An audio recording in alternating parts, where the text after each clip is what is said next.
Good afternoon, everyone.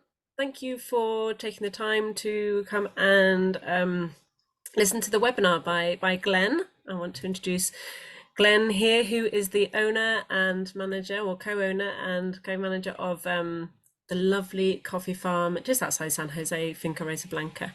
He and his wife Terry run the place and have designed the place, and I think some of you have even visited in the past and have had the fortune of staying and doing the coffee farm tour. But Glenn will talk you through all the product information and the story behind this amazing property. So over to you, Glenn, and there'll be time for Q&A at the end, or if you do want to pop anything in the chat box, then please do, and we can look at those on the way. All right, over to you, Glenn. Okay, thank you, Nicola. Hi, everybody. I'm going to try to work through this quickly and give you the best possible idea of what we're doing visually so that we can hopefully see you here visiting us. So I'm going to share my screen. Whoops, sorry. I got to do something here. I'm going to share my screen with you and we'll start. Okay. So can everybody see this okay? I just want to make sure that I'm being seen here. Does everybody see this photo? That's great, Glenn. Yep. Okay, good. Okay, so Finca Rosa Blanca Coffee Farm and Inn, Costa Rica. We've been around since 1989 as a small boutique inn. This is a drone photo we've taken just recently. You can see how much foliage is there now and the pool in the back. Let me see. So we're located in the center of the country, about 20 minutes from the airport, but we don't hear it or see the planes, but it's very quick to get there and get back. In a little area of the smallest province in Costa Rica called Heredia. And we're up at about 4,000 plus feet in the premier coffee area of the whole mountain range that runs from north to south, which is called the Cordillera. It's a very beautiful area, as you probably just saw from that photo. And let's start with what our niche is, primarily the coffee culture and the coffee itself with a tour. We offer the tour twice a day at 8:30 in the morning and 1 o'clock in the afternoon. And it's a very comprehensive tour through our organic and forested coffee farm. We're the only forested coffee farm in the country. Our coffee last year won Best in Show for our fermented Arabica coffees at the World Coffee Challenge in Paris and in Spain. So we're very proud, of course, of the quality of the coffee as well. So here's a little video quickly so that you can see something about our guide, Ulysses.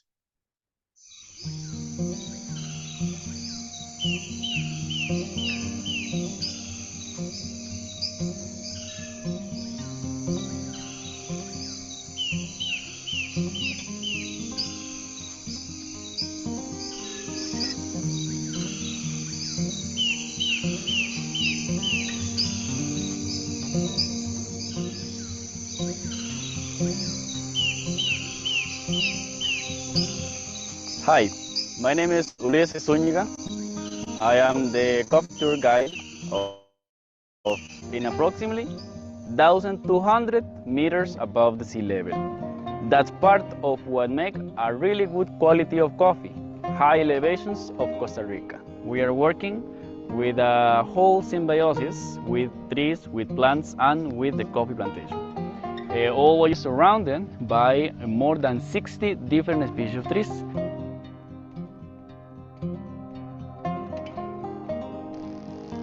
I'm standing right now at the very beginning of the Finca Rosa Blanca farm. In this plantation, at the beginning, when there were not many trees, we had approximately 50, 60 different species of birds. Now, with the trees that we have here, more than 7,000 trees, this become like a home for all of that wildlife. More than 130 different species of birds, even endemic birds that are endangered in the country. Cabanis is ground sparrow, one of the most important, as the way that we call it in Spanish, pinzón cafetalero. These type of birds are birds that we are not going to find all over the country, but in coffee plantations. We are talking about conservation, and at the same time, we are working with the environment. That story that they always tell me, that I love to hear, is how they convert, how they turn a conventional plantation where it was just coffee, it was just maybe chemicals, into something like this, something beautiful, into a forest, in a home for wildlife. So trees, plants, mammals, birds, and also insects is part of what we can experience in the plantation. So for us, this practice, coffee, tourism, ecotourism, will be like a tool for us to educate people about how important the conservation is. This is a way for us to share and to help a little bit our planet.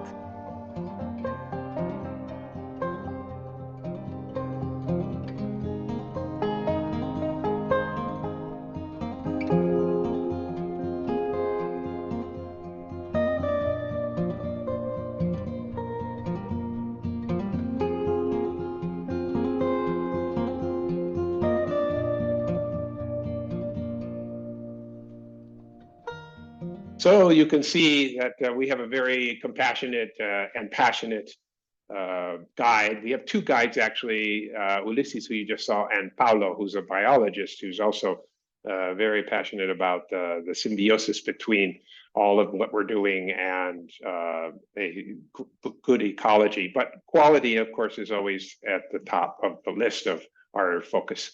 This is one of our traditional carts that we used to use a lot to bring coffee to the marketplace. And this one's quite old. And on the right, you can see Carlos Sanchez, the foreman of our farm, and a couple of our workers. This is the processing plant, which is called a beneficio in Spanish. And this is where we roast and weigh and clean. And then above, you can see in the mezzanine, that's where we do the cuppings, the tastings, and all of the guests who are on the coffee tour get to participate in this and learn how to really understand, sample, and identify coffees. And everybody on the farm, especially if we're picking, gets to meet the workers and see how we're picking. And it's a very wonderful experience for everybody. They love it. And it's a great educational experience as well. This is a picture of the coffee farm. You can see all the red cherries. This is when we're starting to pick. Right about this time of year is when we start, and we usually end around the end of January or so. This is Chito, one of our workers. He's just washed and cleaned some of the recently picked coffee. And this is the beginning of the coffee tour, going down to the beautiful river that we cross and go back up again. You can see all the trees here. This picture is almost 20 years old. You can imagine the density now, 20 years later, but you can see the beautiful coffee plants there growing. And at the catación, the cupping, we show everybody how to really smell, taste, and identify good coffees. And obviously people who love coffee are intrigued by this, and it's a great experience for everybody, especially because Costa Rica has some of the best coffee in the world, and they're right in the hub of it, participating with us. Here's one of the cuppings we did. We generally, this is a fairly large one. Most of the cuppings are usually around 4 to 6 people, but sometimes we'll do up to 10 people at the cupping. So let's move now to the inn itself, which is surrounded by coffee, but the coffee pictures we just saw are from our biggest coffee farm, which is right across the road from the hotel, which we just walk into. We have over 30 acres of organic forested coffee. This is some photos from when we began. The bottom photo, 1988, that's my mother, Sylvia, who was there. She was the one who fueled the fire, paid for most everything there, and started building a house for our family and friends, which later, in a brief moment of maturity, we realized we couldn't afford to just keep a house. So we started to think about the idea of a bed and breakfast or an inn. And you can see that there was very little foliage there. Those trees that are on the second photo on the left, planted there, we planted in 1985. Now they're starting to grow quite well. This is 2023, a view of the main hotel itself. Walking towards the reception from the rooms. Now this photo is quite old too. Now that whole roof is got new tiles on it and also solar panels. This is the entrance into the main house. You can see a beautiful old coffee cart from Puriscal, a town that's west of us, from the early 1900s. And entering the house, you will see all the art and design and landscaping we do. The entire ceiling roof is skylights, so that we can grow all kinds of plants and even trees inside the main atrium. And we've just in the last 8 months done a complete overhaul, update of all the public areas and all the rooms with new art and new designs, which you can see here. Here's another view looking down from above. It's 39 feet above the ground. So you get a pretty good idea of the scale here. This is one of the rooms. We have 14 rooms in total. We have 4 suites and the rest are junior suites. We also have 2 villas. Those 2 villas, which are part of the 14 rooms, can either be rented or used by as a family, or normally under most of the time, there are 2 junior suites in each one. So 4 rooms in total. But if we don't have any of the junior suites reserved, we can reserve the whole suite for a family, which sleeps about 5 or 6 people easily. This one's called the Ranchito, El Ranchito, and it was built in an old barbecue party house that we built in the early days and converted into a room. Here's a look outside of the Ranchito. That's all private area where guests could sit. The tree to the left there is called an higueron. It's a member of the fig family. It's about 200 years old and it's filled with orchids.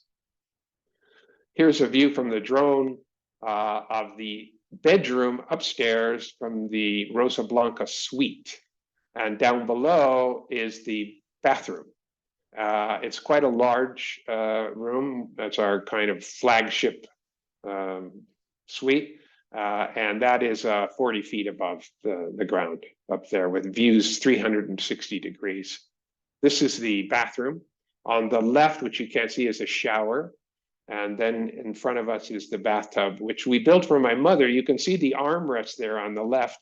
My mother loved to read in the bathtub. So when we were building this room, we built armrests for her so she could lean back there and read her book and then look out at the beautiful landscape on the other side. The water to fill the tub comes down those rocks at the back center from our natural spring. We have a spring right on our property where all our water comes from. And when you open the valve, the handle, the water comes down, flows down that rock into the tub. Here's a view, some guests looking out at the way off in the distance. You can see San Jose and the mountains behind it. And this is the bedroom of the Rosa Blanca suite. It's quite a beautiful way to wake up in the morning, and it has its own little bathroom up there too. So it's pretty much self-enclosed. This is just the bedroom section of El Valle, which is one of the junior suites. Everywhere in the hotel, there's art and artwork and all local stuff. This painting happens to be one of my paintings. I'm an artist, and that's what I did my whole life before I started this adventure with Costa Rican inn. I was a painter and still paint, and this is one of my paintings from like 1990 or something. This is the Carreta, another junior suite. The mural here I don't do any of the murals. All the murals were painted by my friend Oscar Salazar, who lives in the next town, Barva. That carreta, you saw the antique one when we entered the hotel. Those are, kind of our icon symbol, along with the sloth of Costa Rica as our culture. And this is the bedroom bed of the carreta room, which has a huge deck outside of it, also private deck.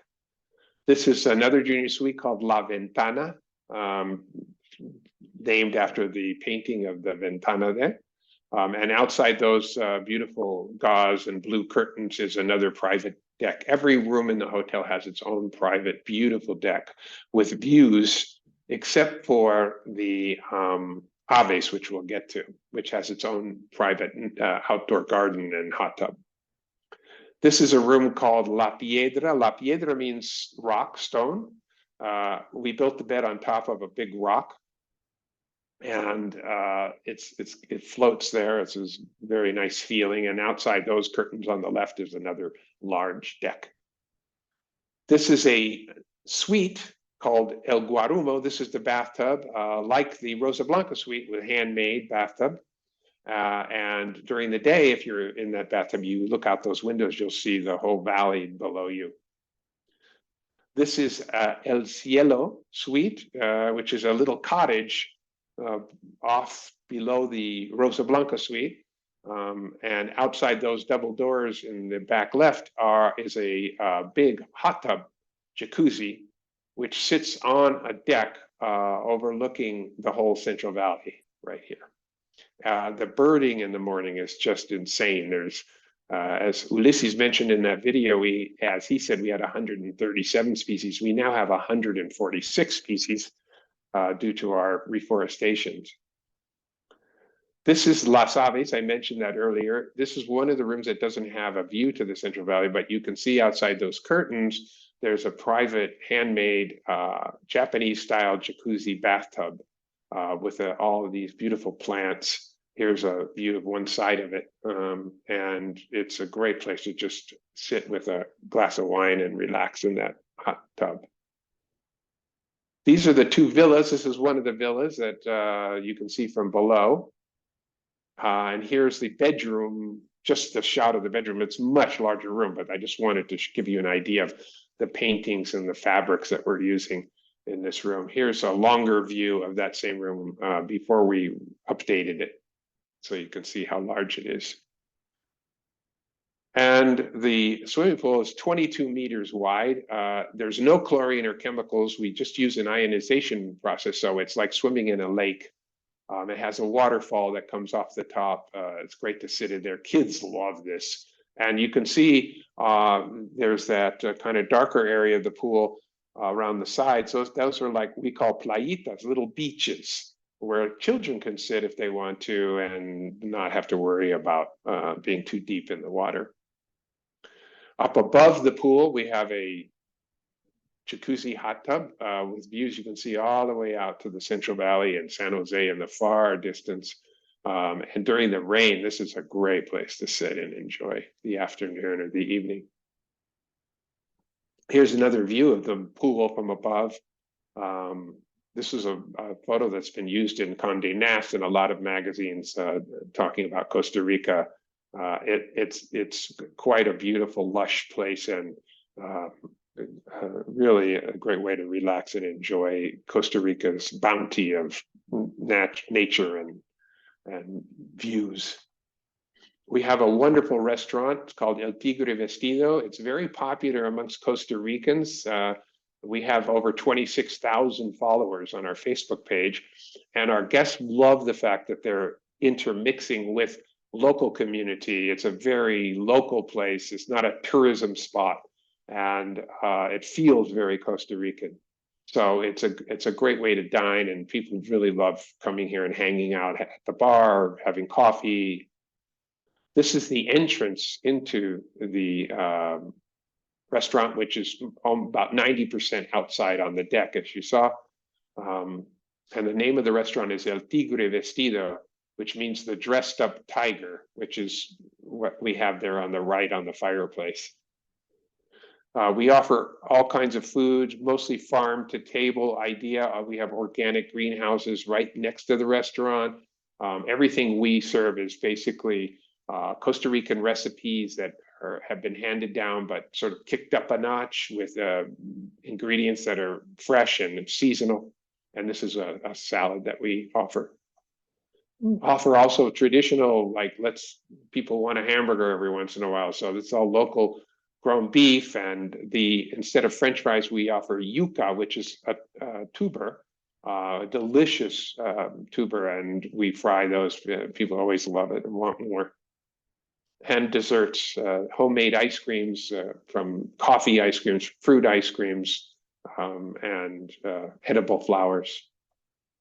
And the activities, of course, the coffee farm is the #1 focus, but we live only 4 kilometers from the most artistic and oldest town in Costa Rica called Barva, which is at the foot of the volcano by the same name, Barva volcano, where all the mask makers live and work. And here you can walk around in the old town and see the masks.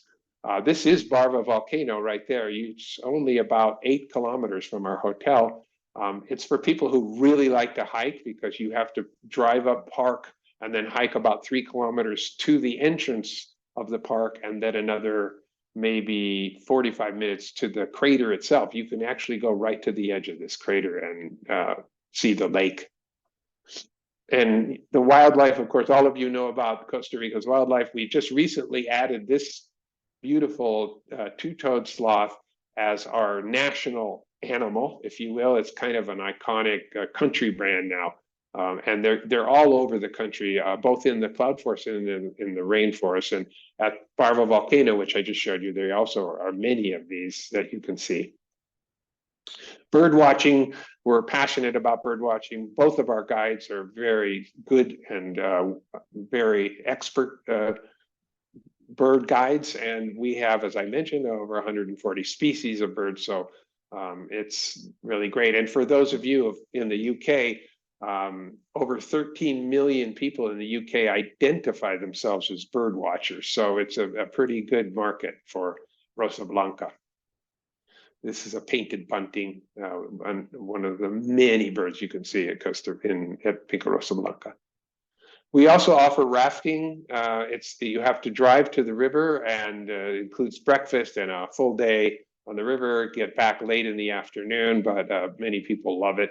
Sometimes people end up going on to another hotel from us, raft, and then stay at the rafting area. It's up to what the people want to do and what you prefer for your clients. But we have many beautiful and wild rivers in Costa Rica to do rafting. This is our commitment to sustainability and regeneration. We're one of the elite certified hotels in Costa Rica for our sustainability efforts. I'm personally also the chair of the Global Ecotourism Network, the umbrella organization for all the ecotourism networks and associations throughout the world. So our hotel is really a reflection of everything that I believe in, and my wife and I have dedicated ourselves to, which is the reduction of our footprint. We're carbon neutral. We're actually carbon negative. And we work very hard. We have a full-time employee, Jennifer Rivas, who does all of the metrics to make sure that we stay within the area we want to start regenerating. Sustainability really isn't a word we want to use anymore, because it's too late for that. Now it's about restoration and regeneration. This is one of the things that we do. This is the ionization system that we use in our pool, which is chemical free, no chlorine, and is just copper and silver anodes, which keeps it bacteria and algae free. We use all of our waste from our restaurants goes into worm beds and to feeding our organic free range chickens. All the eggs are organic as well, certified organic. Everything we use, we recycle and resell. We use what we call an eco coin. So we barter instead of getting money with other companies that also want to exchange. We do interpretive signs everywhere throughout the hotel walkways so that people can understand what they're seeing. What is that plant? Well, look at this beautiful tree. What's it called? It's a way of educating the guests without hitting them over the head with it. The roof tiles are made from recycled plastic from the banana bags that they used to throw away at the banana plantations, and now they're making products with it. And this is the roof tiles that are sort of a colonial style. Here's the free range chickens inside their roost at night. That's Luca, who's quite a bit larger now, the son of Edgardo, who many of you might know, who's the head of reservations at our hotel and has worked with us for the last 20 years. And we have an organic greenhouse. All the ingredients basically for our restaurant come from here using compost and recycled water. It's really delicious salads, herbs, edible flowers, some fruits that we grow there. Here's a little video of the overview of Finca Rosa Blanca so you can get a feel of the whole thing put together now.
So that's pretty much what I have for today. I hope it gave you a better idea of what we do and who we are. And I'm totally open to any comments or questions, anything you might wanna enter into the realm of what we're doing today. Oh, that was great. Thanks very much, Glenn. You're And welcome. actually, I particularly enjoyed seeing the the real details of the sustainability. I don't think I'd actually seen that before, about the Oh, tiles and and the free-range chickens. The little picture of Luca was so cute. I loved Yeah, that. he's such a dog. He's big now. Oh wow, cool. So yeah, if anybody's got any questions, do let us know. Show us your face or pop it in the chat box. Martin says it was great and thank you very much for the presentation. Thank you, Martha. Nicola, hi. Hello, it's John from John. Steps. John from Steps. How are you Hi, both? John. Hello, Glenn. How are you? Good. How are you? Very well, thank you. Probably a little chillier than you are at the moment. But Glenn, fantastic to get the update. Yeah, you mentioned you talked about birding, and yeah, birding is really important to majority of our clients. Now, I know that you do the complimentary kind of coffee tour if people stay 2 nights, etc. But I mean, have you any thoughts about doing something similar with birding, or what is the setup regarding engaging your birding guides if we want to pre-book? We haven't really thought about that. It's certainly possible. The idea with the birding is that, and what works really well, is to have the birding in the early morning. Of course, it's starting at 6:30, and then going for about an hour or so, having breakfast, and then go on the coffee tour, which is at 8:30. So it's a good combination of events. Yeah, it's possible we could do something. One of the areas which we're trying to keep a little more enclosed is the coffee tour, because the coffee tour is about our coffee project. It's about this conservation project, which is to save all the coffee farms and to create a new permaculture model. And we don't make any money at all on it. The coffee business really is not profitable per se. And the upkeep and all the new stuff that we do is really a conservation project. So we try to share that idea with our guests, that they're helping us when they participate in the coffee tour. Okay, yeah, I mean, interestingly, I've had a number of our clients come back who say that certainly the coffee they've had from Finca Rosa Blanca is the best they've had in Costa Rica and often elsewhere as well. So, nice. some really good feedback. But just in terms of our clients who are traveling through Costa Rica and start with 2 or 3 nights in Finca Rosa Blanca, just coming back to the birding thing, if they wanted to pre-book, is that possible, or do you organize it as a shared birding trip? Yeah, you can always pre-organize that. There's no problem with it. Obviously, if there's been something else already, charted for the day, there's a conflict, but that doesn't happen that often. Because it's early in the morning, our guides, who are both really good birders, but particularly Ulysses, who's like obsessed, it's easy for him and he really enjoys it. So I don't think that's a problem at all. In fact, it would be Great. preferable to pre-book and to get that interest in early. Yeah. And John, there is actually a web link we can send you of Ulysses having recorded all of the bird species that he has taken pictures of and recorded on all of his visits to the forest. So Fantastic. can send that on in follow-up. Okay, just a very, very quick final question. If we pre-arrange it, is it done on a private basis, or is it open to anybody who's interested in doing it on that particular day? It's open to anybody, but from experientially, it's very rare than more than one group, couple or whatever, go on it. But it's a kind of activity that for birders that they like to be together. And I'm a sort of an intermediate birder. I like to be with other birders because then we can share, like, look over here, I saw this motmot here, or whatever. So I honestly don't think that would ever be a problem, but we can do a private tour for birding and for anything that people want. Sometimes we have people that are very well known, celebrities. We had Chelsea Clinton here with her husband, and we do private tours for those kind of people who are concerned about having a more private experience. So yeah. Okay, great. Thank you very much. Mm-hmm. Great, thanks, John. Any other questions? We've had some nice comments. So some of the pictures you showed in your presentation, Glenn, showed the renovate, well, not really renovations, but kind of upgrade in upholstery and colours, and you've kind of given it a new fresh look, which is great. You know, that lovely turquoise and yellow. I really like it. Is that all finished now, or you still got some Yeah, places? I mean, we're finishing the last little bits, but basically, we're 98% done. Pardon me. And because the high season's coming in a few weeks, we wanted to have that all ready to go. So it's not just the rooms, it's all the public areas as well, including the restaurant. Good to know. I just want to reiterate that it's just down the road from the airport as well. So I think this is a really great kind of benefit of Rosa Blanca. Like, you're 25 minutes away, depending on traffic, outside of the city. It's a great spot for that kind of positioning night, beginning or end or in the middle of any itinerary.